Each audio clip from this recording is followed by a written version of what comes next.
Hi, everybody, and welcome to another edition of Virtual City Hall School.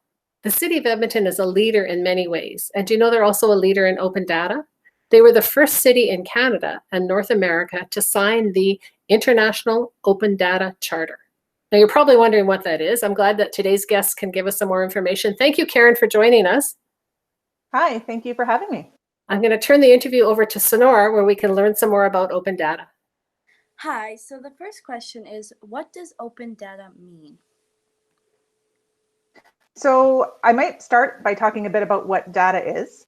Often when I talk at City Hall School about data, people think about, it's the thing you use up on your phone. But when we're talking about data, we're talking about kind of the bits and pieces that make information. So I like to say that data is like the ingredients to a cake, and you can put it together to get information. So open data is data that is freely available for anyone to use. And it also means it's easy to access. So that means that anyone in the world could come to our open data portal and they can download data that has been created or collected or otherwise kind of put out there by the City of Edmonton. You don't have to pay for it. You don't have to have a specific role. You don't have to work for the City of Edmonton or even live in Edmonton to get our data. That's nice. I didn't know that. The second question is, why does the City of Edmonton share all that data? So two main reasons. The first is transparency. So the City of Edmonton believes in being an open city, and part of that means, showing what we're working on, engaging with the public and showing them what we're doing. And one of the ways we can do that is with open data.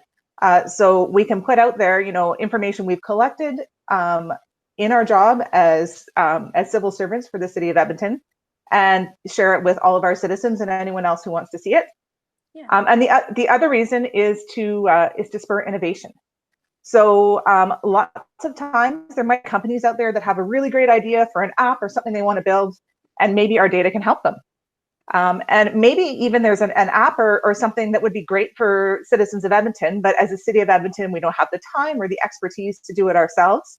But if we put the data out there, then an individual or a company could take it and build something really cool. Yeah, that's cool. How many and what kinds of data sets does your team have?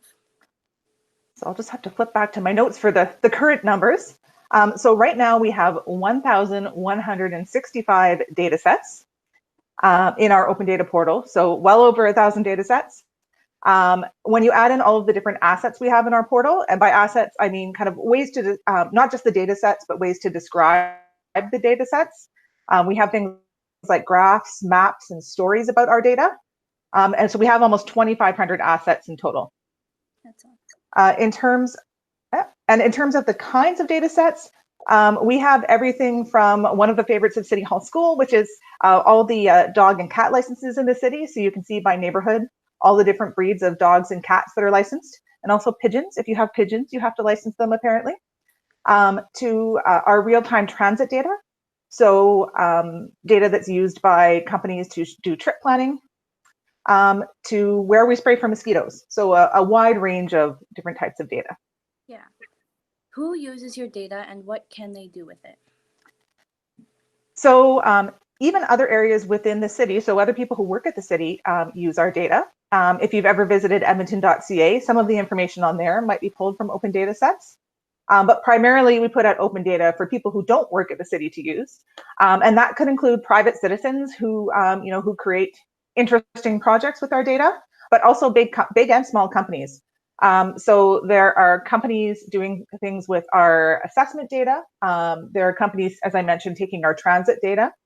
So companies like Google and Transit app actually use our data in their trip planning apps.